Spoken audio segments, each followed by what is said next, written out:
September 11th, 2001. A day etched into history.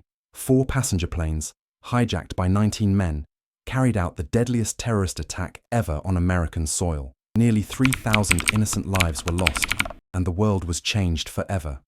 But behind this catastrophic event stood one man, the elusive Saudi-born militant, Osama bin Laden.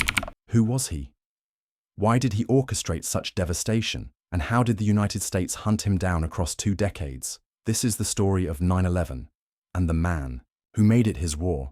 Osama bin Laden was born in 1957 in Riyadh, Saudi Arabia. The son of a wealthy construction magnate, growing up in privilege, he was soft-spoken and deeply religious. But his life changed in the Soviet invasion of Afghanistan in the 1980s. Bin Laden joined the Afghan resistance, raising money, recruiting fighters, and establishing networks. Many, he was seen as a hero of the jihad against the Soviets. But during this war, his ideology hardened. He began to see the West, particularly the United States, not as allies, but as enemies of Islam. By the late 1980s, bin Laden founded Al-Qaeda, meaning the base. It was no longer just a loose group of fighters. It was an international network with the mission to wage jihad worldwide. In 1996, bin Laden declared war on the United States. His grievances: the presence of US troops in Saudi Arabia, America's support for Israel, and its influence in the Middle East. From his bases in Sudan and later Afghanistan, bin Laden trained thousands of recruits, preparing them for one ultimate strike against America.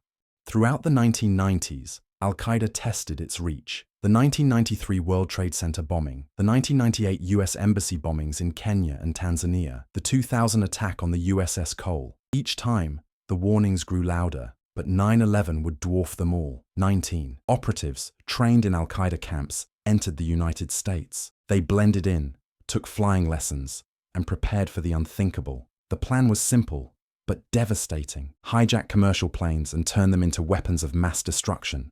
At 8:46 a.m., American Airlines Flight 11 struck the North Tower of the World Trade Center.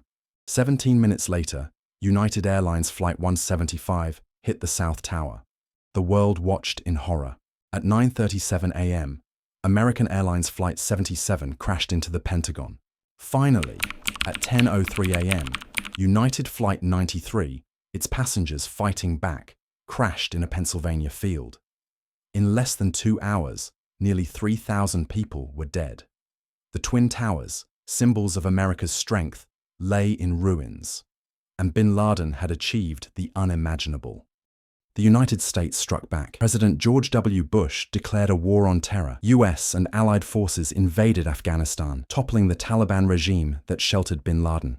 But the hunt for him would last nearly a decade. From caves in Tora Bora to safe houses in Pakistan, bin Laden always managed to stay one step ahead. For Americans, his face became the symbol of evil. For Al-Qaeda, he remained an icon of resistance. On May 2, 2011, after years of intelligence work, the CIA tracked bin Laden to a compound in Abbottabad, Pakistan. In a daring night raid, US Navy SEALs stormed the compound. Within minutes, Osama bin Laden was killed. For many Americans, justice had finally been served. Crowds gathered outside the White House chanting, "USA, USA." The man who once evaded the world's most powerful military was gone. But bin Laden's death did not end the war on terror. Al-Qaeda splintered, new groups rose, and the shadow of 9/11 still lingers today. For America, the attacks changed everything: security, foreign policy, and even daily life. The legacy of 9/11 is not just in the past. It lives on in memory, in vigilance, and in the promise: never forget.